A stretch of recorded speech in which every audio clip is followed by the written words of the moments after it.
에코프로 주주님들 반갑습니다. 부자 아빠 가난한 아빠 저자 로버트 기요사키가 이런 말을 했죠. 다가올 폭락장은 훌륭한 자산을 저렴한 가격에 매수할 수 있는 기회가 될 것이다. 정말 이거 보고 마음에 확 와닿았는데요. 주주님들은 어떻게 생각하시나요? 비가 오며 날이 개듯 밝은 날만이 올 수 있게 주주님들의 수익 날 수 있는 그날까지 유익한 정보를 알려드리도록 노력하겠습니다. 자, 영상 시작하기 전에 구독과 좋아요 한 번씩 부탁드립니다.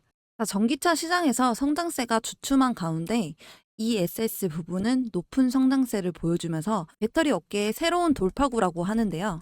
하지만 공격적인 투자를 하기 위해서는 재원 확보가 어려운 상황에서 정부의 지원이 절실히 요구되는 상황이에요. 그리고 이 ESS는 에너지 저장 장치라는 뜻으로 전기를 저장했다가 필요할 때 다시 사용할 수 있게 해주는 큰 배터리인데요. ESS를 주목해야 할 점은 에코프로비엠이 올 2분기 실적 발표에서 ESS용 양극재 판매가 전분기 대비 85% 증가했다고 밝혔죠. 그래서 부문별 매출 비중이 8%에서 13%까지 올라섰고요. 3분기 역시 북미 ESS 시장 확대로 양극재 판매 성장세는 지속될 것이죠. 그래서 제 개인적인 생각으로는 전기차 배터리는 주춤하고 있는 동안에도 두 자릿수 성장세를 이어가고 있다는 건 이 기업의 미래 가치가 더 확실하게 가고 있다고 생각이 드는데요. 그래서 이 ESS가 시장에서 어떻게 작용하고 있는지 한번 보자면 현재 미국에서는 기존 전력 손배 전망, 이 손배 전망이 뭐냐면 전기를 나눠 보내기 위해 여러 곳에 버려놓은 배선 체계를 말하는데요. 그런데 이 손배 전망을 태양광 풍력 발전소 같은 신재생 에너지가 대체하고 있다는 거죠. 그런데 이 신재생 에너지가 발전량 기복이 심하고 전력 공급 차질과 개통 효율 저하를 불러일으킬 수도 있다고 하는데요. 이 개통 효율이란 게 전력 생산자로부터 소비자에게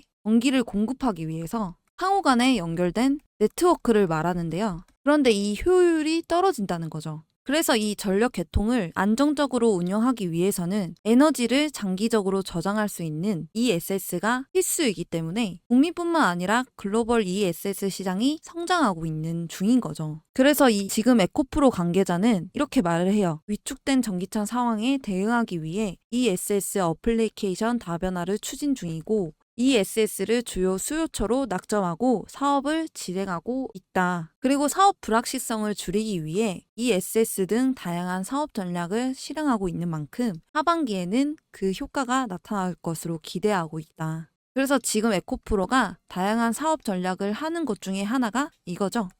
자, 기사 제목을 보면 에코프로 3분기부터 양극재 가격 안정화, 광물자원 확보 등 미래투자 지속. 지금 현재 에코프로 실적들을 발표하면서 2분기 매출 8,641억, 영업손실 546억을 발표하면서 계속해서 제가 말했던 전기차 캐즘, 즉 일시적인 수요 감소로 2분기 영업손실 폭이 커진 상황이고요. 잠깐 기사 본문을 보면 이렇게 나와 있어요. 에코프로는 캐즘 이후 시장에 선제 대응하기 위한 미래 투자도 지속할 방침이다. 이 미래 투자를 지속할 게 뭐냐면 내년 양산 예정인 전구체 공장 등 국내 설비 증설을 예정대로 진행, 인도네시아 니켈 등 주요 광물 자원 확보를 위해서 지분 투자 등을 통해 배터리 소재 생태계의 경쟁력을 지속적으로 강화해 나갈 것이다. 그러니까 이 말은 손실은 났지만 이제부터 투자해서 더 잘하겠다. 그러면서 유럽 시장 투자도 계속할 거다. 이 유럽 시장 투자가 뭐냐면 첫 해외 공장 위치로 전 세계 전기차 배터리 핫플레이스로 떠오르는 헝가리에 짓고 있는데요. 계속해서 투자를 이어나갈 거라고 하고 있죠. 이 공장은 내년 양산을 목표로 하고 있고 이 공장이 세워지게 되면 앞으로 어떻게 실적이 나올지도 지켜봐야 하는 상황이죠. 그리고 차세대 나트륨 이온 전지에 대한 개발 논의가 활발히 진행 중입니다. 이 나트륨 이온 배터리는 리튬 대신 나트륨을 주 원료로 사용하는 배터리를 말하는데 중국 리튬 인산철 대항마로 주목이 되고 있는데요. 나트륨은 리튬보다 매장량이 약 1000배 더 많기 때문에 배터리 가격의 약 40%를 차지하는 양극재를 상대적으로 안정적인 가격에 생산할 수 있고 낮은 온도에서 성능을 유지하면서 고온에서 열 안정성이 높지만 아직은 리튬이온 배터리에 비해 에너지 밀도가 낮고 성능이 떨어지는 단점이 있는데요. 여기 보면 이번 사업을 통해 에너지 밀도 향상 기술을 확보하고 대량 생산에 판매를 하겠다라고 하죠. 그러면서 이동욱 이사가 이렇게 말해요. 리튬이 현재 수요 둔화로 가격이 낮은 추세지만 언제든 상승할 수 있다. 가격이 낮고 안정적인 수급이 가능한 나트륨으로서의 대체가 필요하다. 사업 포트폴리오를 다변화해 나갈 것이다 라고 하는데요.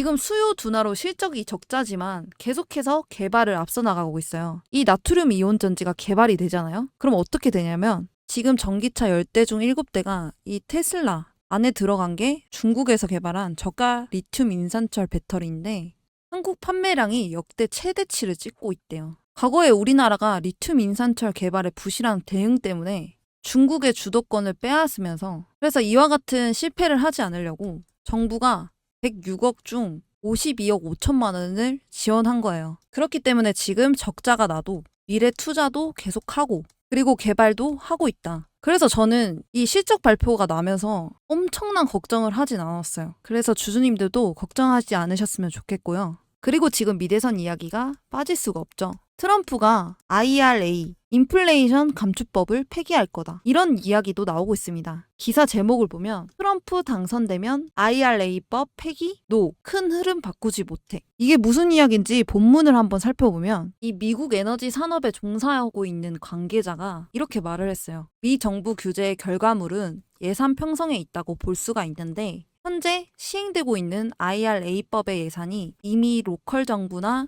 프로젝트 단계까지 전달된 상태다. 아무리 트럼프가 재당선되더라도 그 영향력은 그렇게 크지 않을 것으로 예상된다. 이 말은 이미 다 편성이 되어 있다. 그러니 못 건드린다. 이렇게 말하고 있는데요. 더 자세하게 보면 2033년까지 8천억 달러의 집행이 될 텐데 이 방향을 틀 수 있는 방법이 별로 없다. 미국의 메이저 에너지 회사들이 이미 에너지 전환 프로젝트들을 진행하고 있는 상태여서 트럼프의 에너지 정책 변화는 그다지 많은 호응을 이끌어내지는 못할 것. 이렇게 이야기를 해요. 그렇기 때문에 트럼프가 당선이 되어도 IRA법은 손을 못 댄다는 거죠. 하지만 어떻게 진행되는 상황인지 지켜봐야 되고 일단은 이것도 2차 전지주한테는 조금의 호재라고 생각해요. 그럼 이제 트럼프를 봤으니까 해리스 부통령을 한번 볼게요. 미대선 상황이 어떤 상황인지 한번 보자면 지금 해리스 부통령이 트럼프랑 근소한 우위에 있는 것으로 알려졌어요. 앞섰어요.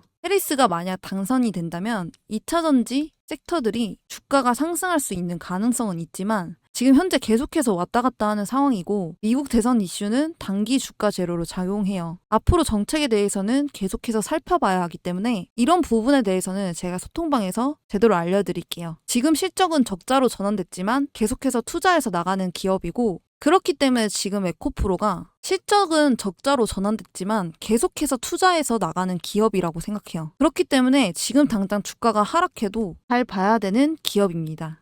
자, 제가 여러분들한테 이벤트를 하나 준비를 했어요. 무슨 이벤트냐? 바로 구독자 퀴즈 이벤트예요. 제가 한번 문제를 내볼게요. 2차 전지 관련주에 영향을 주는 미국 시장 전기차 대장주는 1번 록히드 마틴, 2번 테슬라, 3번 엔비디아, 4번 애플. 그래서 정답을 아시는 분은 아래 번호로 정답만 숫자로 적어서 보내주시면 됩니다. 그래서 정답을 맞추신 모든 분들께는 2차 전지, AI, 로봇 관련주 정보 자료집 플러스 8월에 히든 종목해서 같이 보내드릴 건데요. 밑에 보시면 정답을 맞추신 분들께 위의 종목 전부 보내드리도록 하겠습니다. 자, 그러면 2차 전지 AI 로봇 관련주 정보 자료집은 어떤 것인지 알고 계시지만 8월에 히든 종목은 어떤 건지 모르시는 분들을 위해 알려드릴게요. 잠시 보여드리면서 설명을 드리자면 이 히든 종목을 황금 매집주라고 불러요. 왜 황금 매집주라고 그러냐면 짧게는 몇 년이지만 길게는 10년 이상 움직임이 없는 종목을 말해요. 그러다가 언제 이렇게 움직임이 없는 이런 식으로 매집봉이 하나 떠오르는데요. 이게 바로 전형적인 세력들의 매집의 흔적들입니다. 그러면 매집봉이 떠오르면 주가는 미친 듯이 상승을 하게 되는데요.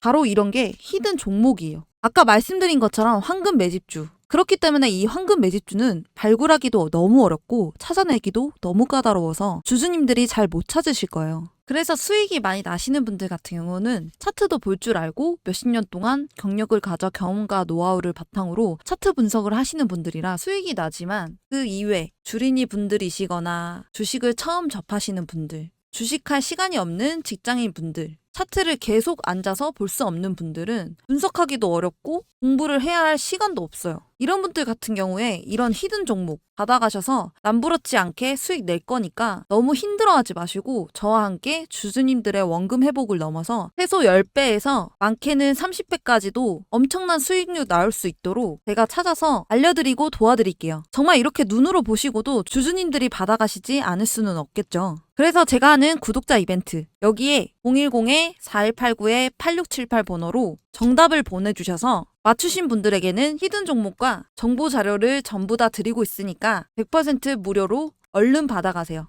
오늘도 시청해주셔서 감사합니다. 더 알차고 유익한 정보를 갖고 오도록 하겠습니다.